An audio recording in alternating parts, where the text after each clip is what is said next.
میں جو پڑھ رہا ہوں 3 سال کے اندر کا واقعہ ہے، کربلا معلیٰ میں ہوا ہے۔ اس واقعے کے عینی شاہد زندہ ہیں، موجود ہیں۔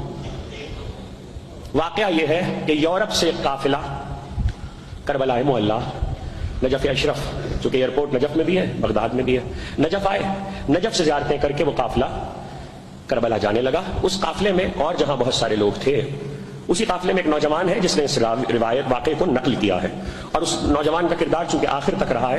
ہو گئی مجلس، میں اس کو محفوظ کیجیے گا۔ وہ نوجوان یہ کہتا ہے کہ قافلے میں بہت سے اور فیملیز تھیں، تو ایک خاندان وہ تھا جس میں ایک ماں تھی، ان کی ایک بیٹی تھی اور بیٹی کا 10 سال کا بیٹا۔ یہ 3 افراد ایک خاندان پر مشتمل، نانی ہے، بیٹی ہے، بچے کی نانی ہے اور بچے کی ماں ہے، اور 10 سال کا بچہ ہے، لڑکا۔ یہ لوگ یورپ سے آئے تھے۔ تو وہ کہتا ہے کہ جب ہم لوگ نجف سے کربلا کے لیے جانے لگے تو راستے میں سیطرے پڑتے ہیں، چیک پوسٹ ہے، تو اس پہ روکا گیا فوجیوں نے۔ تو انہوں نے کہا آپ اتر آئیے سب لوگ، تو ہم گئے بس کو بھی چیک کر لیں۔ تو سب اتر آئے تو لڑکے کی ماں نے، بچے کی ماں نے کہا آفیسر سے کہ بچہ جو ہے وہ ابھی سویا ہے، تو اگر آپ اجازت دیں تو بچے کو میں سوتا چھوڑ دوں، گاڑی میں اٹھاؤں گی تو نیند خراب ہوگی۔ چلے ٹھیک ہے۔ خیر وہ لوگ سب اتر آئے، چیکنگ کر کے آفیسر نیچے اترا تو اس نے کچھ مردوں کو بلایا اور مردوں کو بلا کر کہا کہ وہ جو بچہ جس کو آپ نے سوتا چھوڑا تھا وہ تو مر چکا ہے۔ وہ 10 سال کا بچہ، لوگوں نے نبضیں دیکھی، بچہ مر چکا تھا۔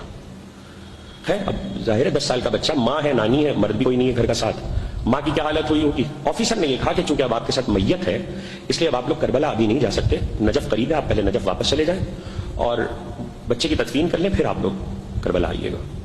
یہ لوگ واپس نجف ہو گئے۔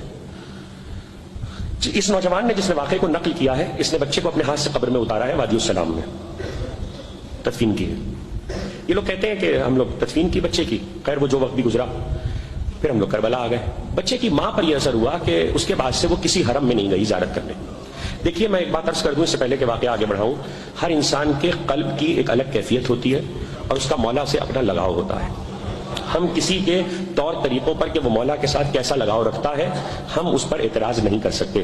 وہ عورت، وہ ماں بچے کی کسی حرم میں نہیں گئی، لوگوں نے بہت سمجھایا، اس کی ماں نے، بچے کی نانی نے کہا کہ بیٹا اللہ نے دیا تھا، لے لیا، مولا نے واپس اور دے دیں گے، تم چلو۔ خیر کئی دن گزر گئے، جب یہ لوگ واپس ہونے لگے اور ان کی فلائٹ تھی تو اب ان کو چونکہ واپس جانا تھا نجف، تو کربلا معلیٰ سے، تو اس کی ماں نے کہا لڑکی کی، بچے کی نانی نے، کہ بیٹا اب ہم لوگ جا رہے ہیں، جانے پھر کب کربلا آنا ہو الوداع کر لو، روزے سے رخصت ہو لو۔ تو کہتے ہیں کہ یہ سمجھانے پر وہ بچے کی ماں آ گئی۔ واقعہ اب اس کے بعد جو ہے مجھے نہیں معلوم آپ کیسے سنیں گے۔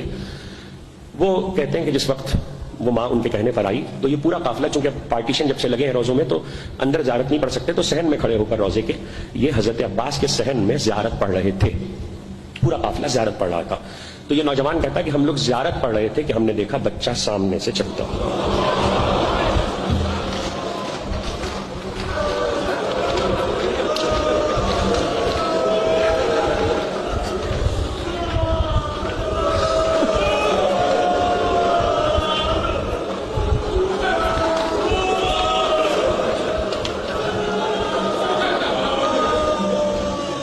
بچہ سامنے سے چلتا ہوا ہے حضرت ابو الفضل کے صحن میں۔ وہ کہتے ہیں کہ ہم لوگ بھول گئے کہ ہم کیا کر رہے تھے، ہم بھول گئے کہ ہم کیا کر رہے تھے، اور بچہ ماما ماما ماں کہتا ہوا ماں کی طرف لپکا۔ ماں نے بچے کو تڑپ کے گلے سے لگایا، بیٹا تم کہاں تھے؟ بچہ یہ کہہ رہا اماں میں تو آپ کو ڈھونڈ رہا تھا۔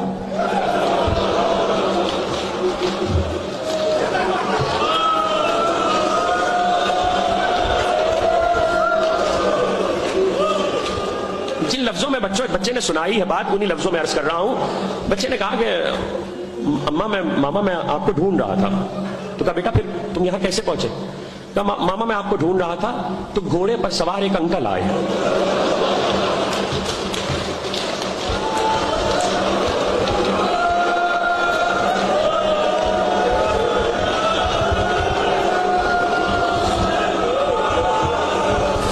خدا آپ کی آوازوں پہ رحمت نازل کرے، خدا آپ کی آنکھوں پہ رحمت نازل کرے۔ جوان تھے، وہ مجھ سے کہنے لگے کہ تم کس کو ڈھونڈ رہے ہو؟ کہ میں اپنی ماں کو ڈھونڈ رہا ہوں۔ تو مجھ سے کہنے لگے اچھا ایسا کرو، میرے گھوڑے پہ میرے پیچھے بیٹھ جاؤ، میری پشت کے پاس گھوڑے پہ بیٹھ جاؤ۔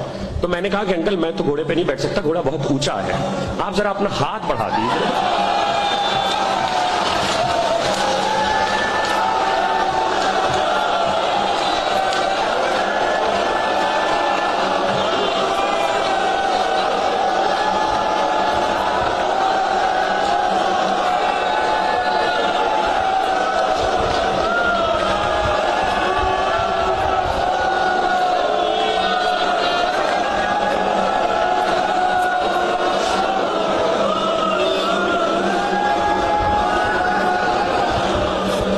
ذرا اپنا ہاتھ بڑھا دیجئے، میں آپ کا ہاتھ پکڑ کے گھوڑے پہ سوار ہو جاتا ہوں۔ تو انہوں نے کہا بیٹا میرے ہاتھ نہیں ہے،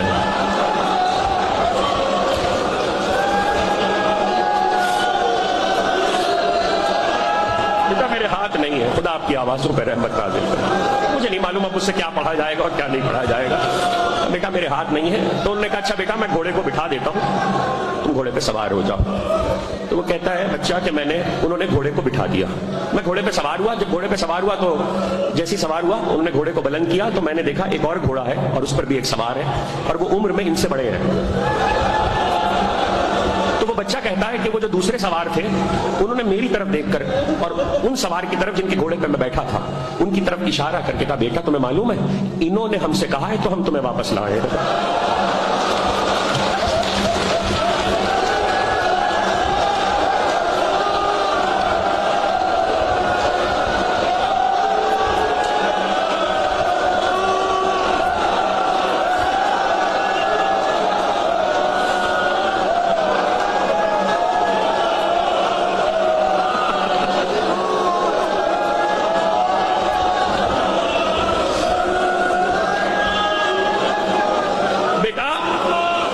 انہوں نے ہم سے کہا ہے تو ہم تمہیں واپس لائے ہیں۔ ایک مرتبہ وہ نوجوان جس نے واقعے کو نقل کیا ہے وہ نوجوان کہتا ہے کہ بچہ جو قمیض شرٹ پہنا ہوا تھا تو میں نے دیکھا کہ شرٹ پہ خون لگا ہے، ہم نے دیکھا شرٹ پہ خون لگا ہے تو ہم نے بچے سے پوچھا کہ بیٹا یہ تمہاری شرٹ پہ خون کیسا ہے؟ تو بچہ کہنے لگا کہ بھائی بات یہ ہے کہ جب میں گھوڑے پہ بیٹھا تو ان انکل نے مجھ سے کہا کہ ایسا کرو تم گر جاؤ گے تو میری کمر میں ہاتھ ڈال کے مجھے مضبوطی سے پکڑ لو۔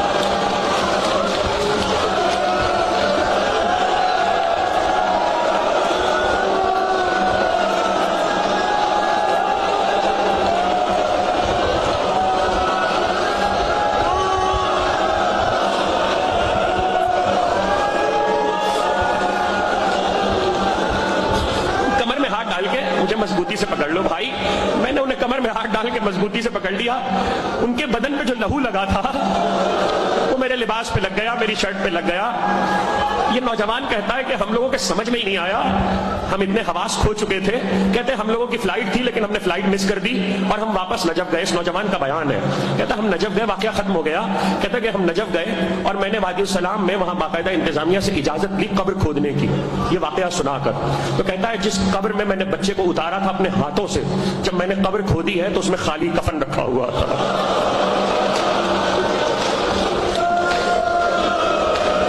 آپ رو چکے ہیں، میں پڑھ چکا، بس مجھے ایک جملہ کہنا ہے، اس کے بعد شاید میری بھی ہمت نہ ہو کچھ پڑھنے کی۔ ہاتھ جوڑ کے عباس کی بارگاہ میں اتنا کہوں گا